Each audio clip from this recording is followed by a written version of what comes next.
You may now begin your presentation.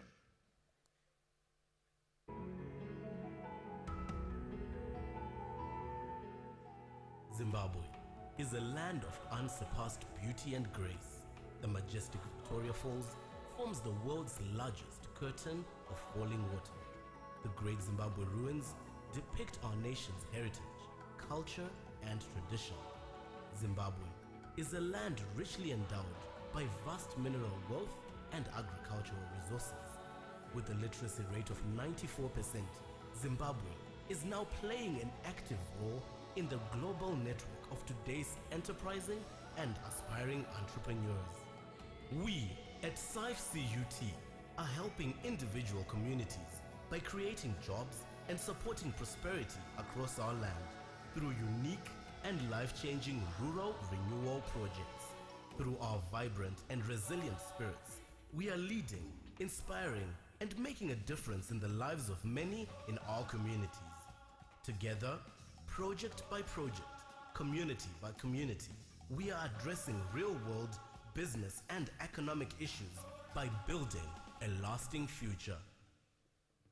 We are SIFE Chinoyi University of Technology, SIFE CUT, and we're a group of young aspiring leaders who aim to improve the world through our passion for change.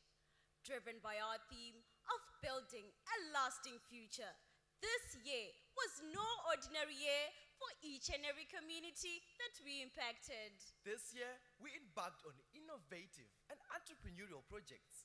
And today, we will present to you 3 of our 6 projects that we feel most clearly illustrate how we successfully empowered the people for our country.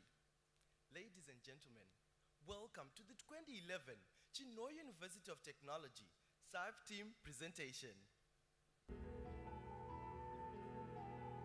The Home 6 Project. It is a sad reality that HIV and AIDS has claimed close to 40 million lives in the entire world to date. The most affected continent is Africa, with the highest prevalence being found in sub-Saharan Africa, where 95% of all new HIV infections are being reported. And Zimbabwe, located right in the heart of this region, experiences over 2,500 deaths per week due to HIV-related illnesses. The impact of this disease has had repercussions in the production level of the economy, since most of the economically active age groups between 18 and 45 are being eroded faster than any other age group in the country. Most of these people live in the rural areas and due to their HIV status are a vulnerable group facing stigmatization and discrimination and are shunned by their communities as no one will offer them employment, thereby making it more difficult to satisfy such basic needs as shelter and clothing, but most importantly, a balanced diet. After realizing the plight of our people, we had the challenge to create meaningful economic opportunities for the HIV and AIDS infected and affected women of our country. We partnered with Patsire Group, a welfare organization that promotes community awareness on HIV and AIDS, and they helped to select areas of high prevalence. In one of the 6 districts of our province of Mashonaland West, we discovered 103 women who were either infected or affected by HIV and AIDS. In our needs assessment, we discovered that our participants did not have a steady flow of income. They also did not have access to antiretroviral therapy.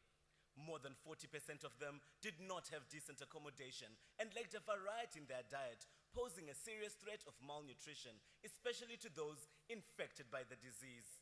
In our survey, we discovered that 47 of the 60 children of school-going age were not attending classes due to financial problems. In October last year, we launched the Community Social Investment Exchange Project. We discovered that these women had previously tried to engage in some economic activities. But due to the economic meltdown our country faced in 2008 and lack of proper constitution to govern their financial affairs, these women had given up all hope. So we introduced them to the rotating savings and credit associations, commonly known as the ROSCAs. The ROSCAs allows a group of people to come together and contribute their saved incomes to create an internal fund. Individuals in each group are selected based on trust, social forces, and a genuine commitment to participate. Monthly contributions of the same amount are then made by each member until each member allows one member to take the whole sum just once. As a result, each member is able to access this same large amount of money on a rotational basis. 15% interest is charged to the member who would have received the fund. This 15% should be paid back within a month. This money then goes into a fund that we called the Social Dimension Fund that takes care of funerals as well as emergency health care. We created this fund so that our participants would not abuse their main income generating fund. So to effectively utilize this model, our team organized these women into groups, such that each group would have not more than 10 individuals, giving rise to 13 groups. To ensure the successful implementation of their individual cooperatives, constitutions were drafted. Group leaders were also elected, and those 13 leaders automatically formed their local organizing committee.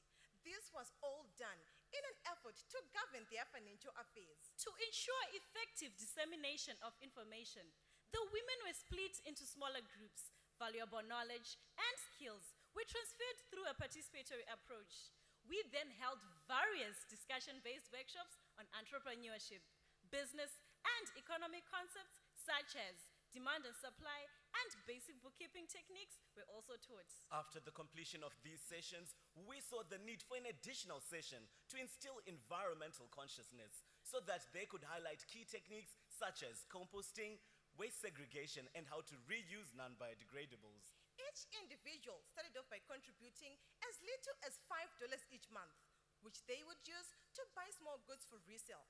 Month by month, as profits increased, their individual contributions also increased to $30 in February this year. To date, they are now contributing as much as $60 each month. And as for the largest group that has got 9 individuals, it means that $540 is being given to an individual to invest into their business. They are now involved in income-generating projects. One group consisting of 7 members is working together, and they are involved in cross-border trading.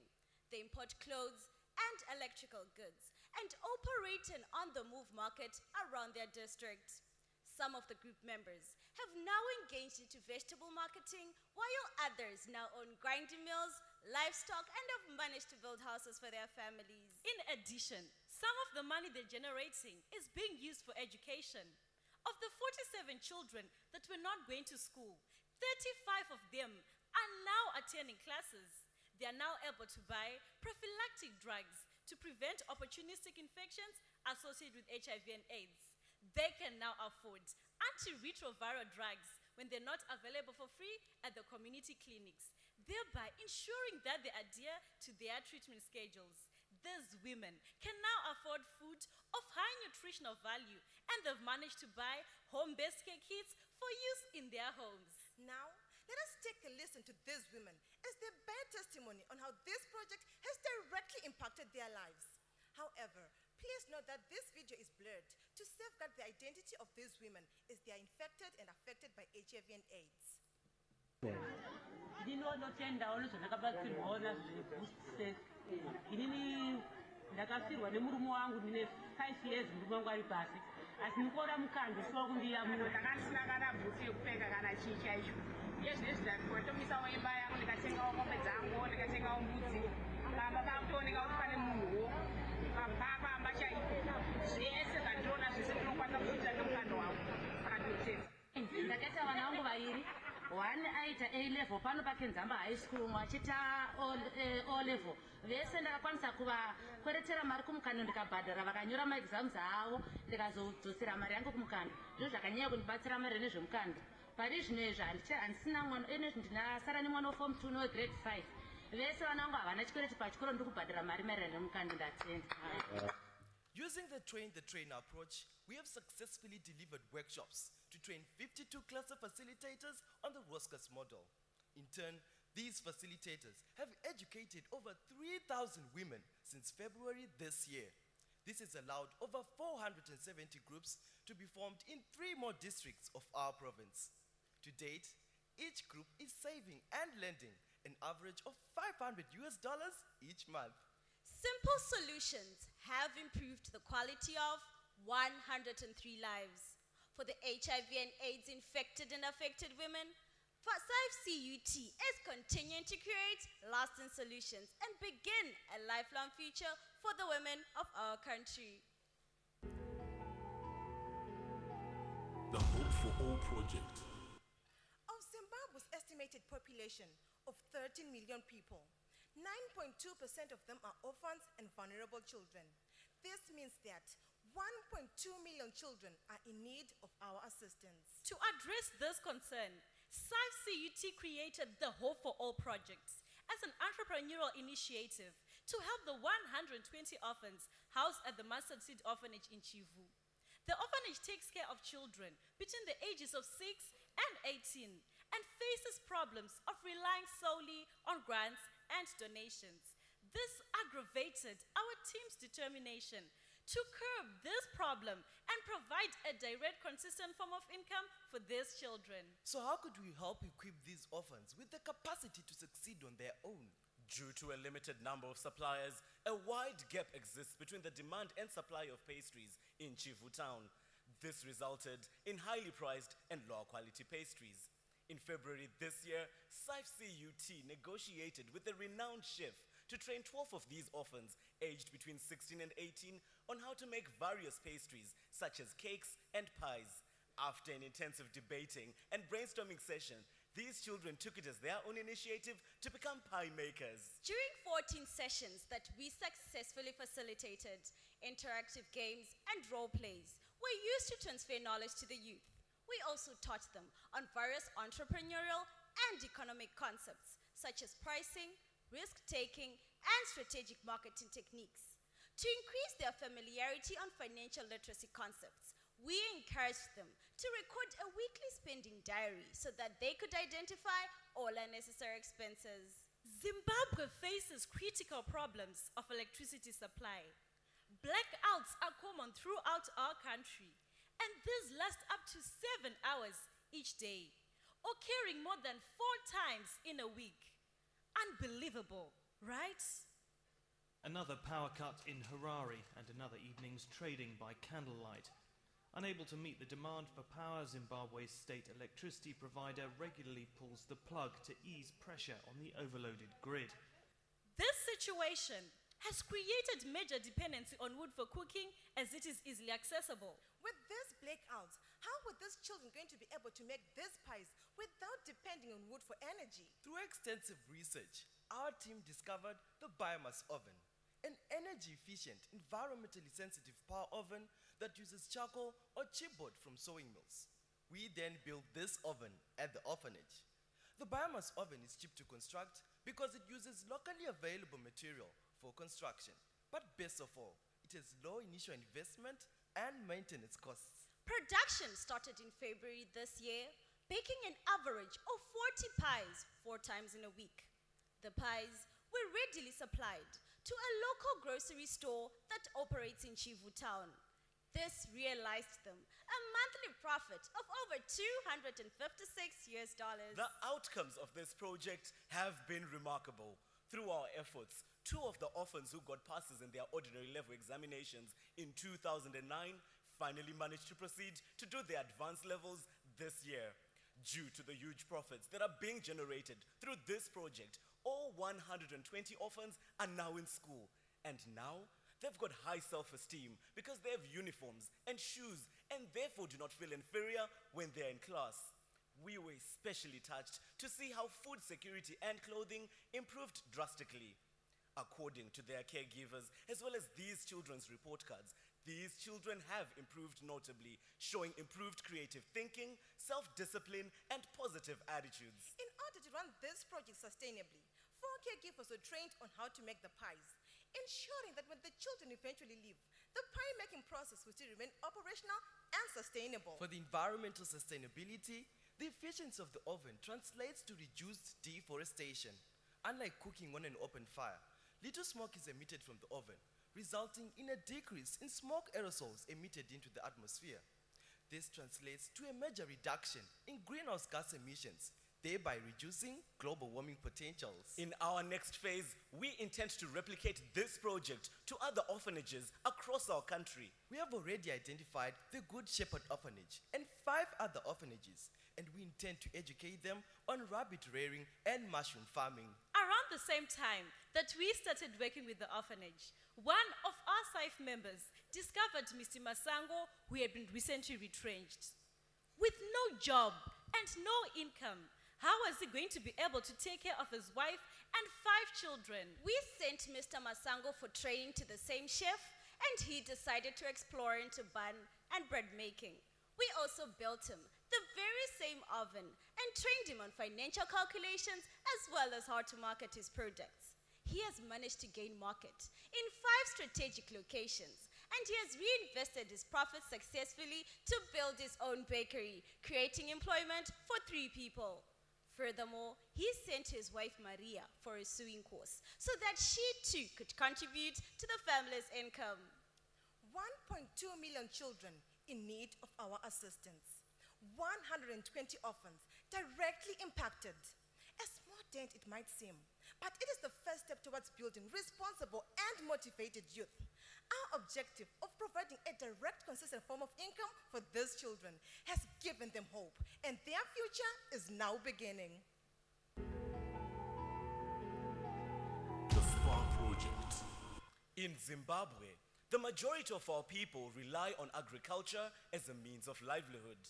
Despite being blessed with abundant, rich, fertile soils, the inhabitants of Chivi Rural District face the problems of very high temperatures and very low rainfall, thereby making it difficult for them to practice any forms of agriculture. In Ward 13 of Chivi Rural District, we discovered 79 subsistence farmers who were living in abject poverty. They had to travel distances of up to 7 kilometers just to find water for domestic and farming purposes, since all of the riverbeds are dried up. This lack of water hampered on their farming activities, making them unable to adequately provide for their families. Our objective was to synergize these hot temperatures with the region's fertile land, exploiting these unique potentials to create meaningful economic opportunities. With the aid of engineering students from our team, we designed a solar-powered bore pump for irrigation that was further improved and approved by our country's Scientific Research and Development Center. Solar energy has no noise or emissions, and therefore clearly considers the environment through the provision of a clean source of energy. The total cost of this solar irrigation system reached close to $80,000, which World Vision Zimbabwe fully funded for the successful implementation of this project. We then trained the farmers on various farming methods. Courses on solar irrigation system maintenance were also conducted to gain knowledge on the operations and servicing of this system. To build a foundation for continuous success, respectable members in the community have been chosen to form a local management committee to run the group's affairs. Intense and interactive workshops on strategic marketing techniques, financial literacy skills, and entrepreneurship were held. The farmers were split into smaller clusters for the effective dissemination of information. This created a more open forum for discussions, which created more room for dialogue, allowing the exchanging of ideas. It took 5 weeks for the installation of this irrigation system. Drip irrigation was used because it delivers water directly to the plant, thereby reducing water wastage. In November last year, they managed to grow 1 hectare of maize for direct consumption and for resale, which was successfully harvested in February this year. With the aid of 2 agricultural research extension officers, we'd identified vegetables as most suitable for the sustainable income generation. However, when we presented our discovery to the participants, it was met with some resistance, but we managed to change their mindsets, and 2 hectares of spinach were successfully planted. By discouraging the use of inorganic fertilizers from nitrates, phosphates, and potassium, we encourage the use of green fertilizers from animal waste, compost, and manure. We then introduced them to an environmentally friendly pesticide made by crushing bird's eye chilies, mixing the powder with water, and then spraying this solution into their gardens. This would aid in warding off pests. Through the knowledge and skills we impacted on them, the farmers managed to identify the market disparity that existed between the demand and supply of the agricultural produce in their area. Their produce is successfully competing in the market due to their competitive prices. This success has resulted in the remarkable increase in the total monthly incomes of each farmer from $0 to $63 US. The success of this project has had an impact in the community as it has given them hope, evidenced by the increase in the number of farmers from 79 to 86. Using the wealth ranking tool to assess their standard of living, a post-test revealed that 19 participants managed to send their children to vocational and technical schools for skills development. Filthy drinking water is now a thing of the past, as the installation of the borehole has provided safer drinking water for the community and a nearby clinic. 25% of their profits are being reinvested in order to diversify their product range to include carrots, butternuts, peas, beans, tomatoes, and onions, which will generate over $250 per farmer, thereby ensuring sustainability. They have also managed to secure contracts with the local businessman, Mr. Pote, to transport their vegetables to the next town. Undoubtedly, we take immense pride in knowing that our team has managed to create meaningful economic opportunities for this community. 86 families had been living in abject poverty, but have been provided with practical and adaptable solutions so that they can begin a lasting future for themselves. Chinoyo University of Technology is at the realm of our success. And coupled with the support of our alumni and business advisory board, they provide us with invaluable time, expertise, and significant financial support. Our team has rigorous performance requirements for those who intend to join SIFE CUT.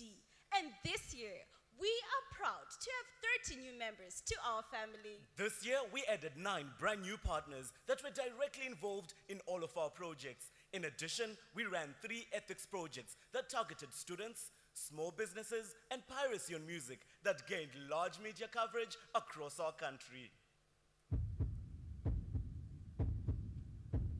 Reflecting back on what we have accomplished this year, we realize that we have illustrated innovative approaches to using business as a viable solution to help the vulnerable and marginalized groups of our communities through entrepreneurial rural renewal projects. HIV and AIDS does not have to be a limiting factor.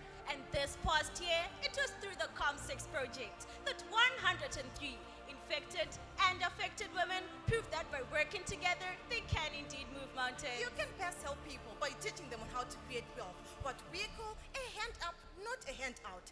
Our efforts in the Hope for All project has helped teach 12 orphans, 4 caregivers, and 1 family man on how to start and run their own profitable entrepreneurial initiatives, paving it to a lasting future for 120 orphans. And it was through the provision of water in our SPAR project that 86 subsistence farmers have now turned into entrepreneurs and reduced environmental degradation through non-polluting solar energy. Undoubtedly, this year has proved to be no ordinary SIFE year, since all of our projects have managed to transform the lives of over 3,000 men, women, and children as we were striving to restructure their entire lives.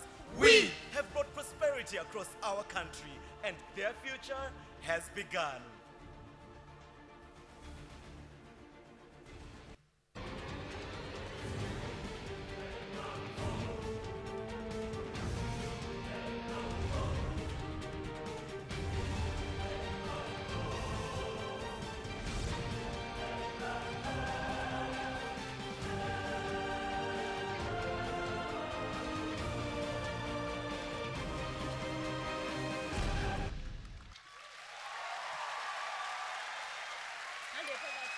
Thank you, SIFE Zimbabwe. Judges, you may now begin the question and answer period. I got one question. Thank you. Earlier. What is the origin or source of the interest of 15%? Sorry, could you come again, please, sir? The origin or source of 15% interest. 15% in social the beginning. Okay, I get your question, sir. So 15% is charged to every member who would have received the fund. Let's say a group of 5 people contribute $10 each. They've got $50, and then we give it to one of our participants here. She takes the money, but within a month, she has to pay a 15% charge. So we calculate the 15% of the $50 that would have given to her, and that's the one she has to put into the social dimension fund. Now, this money is there to cater for emergencies that could happen, such as funerals, even healthcare that could come about. Now, we made sure that they would not, she would be not using that money, that $500 she got, for use for any other emergencies like that.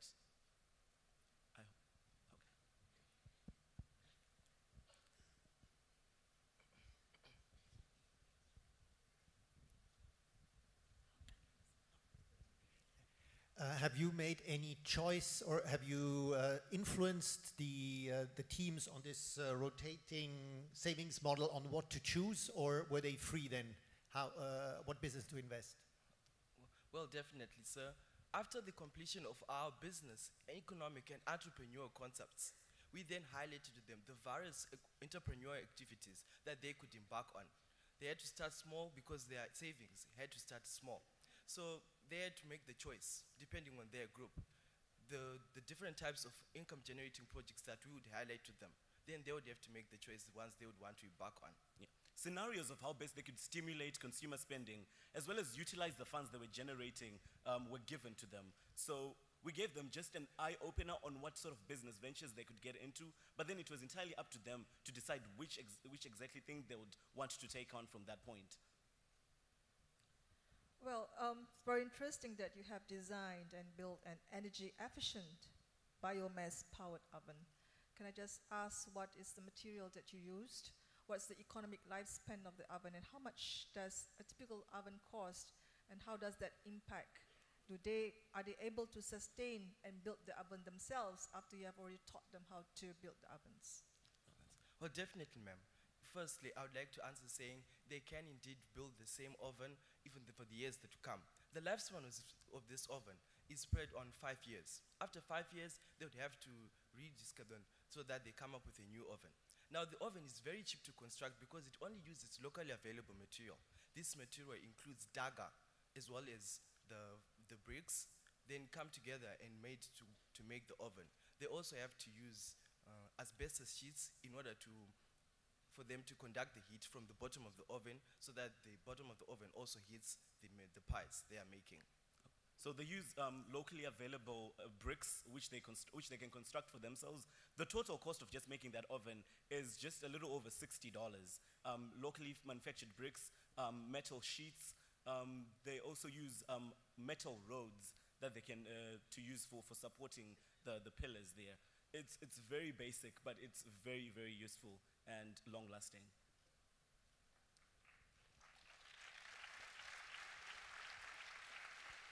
I would like to ask, how are you going to scale up? This is the first question.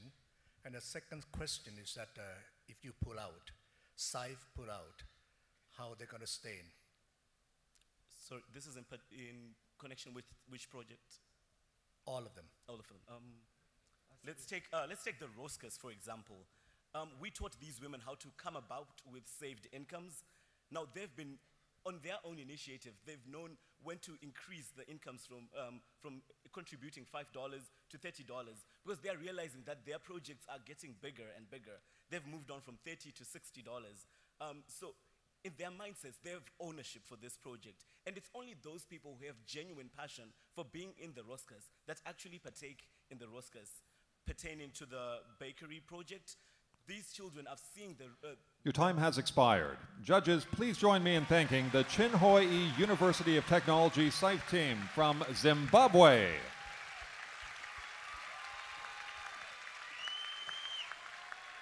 We will now take a short break. All judges should be seated at the end of the 20 minutes so that we may resume the presentations.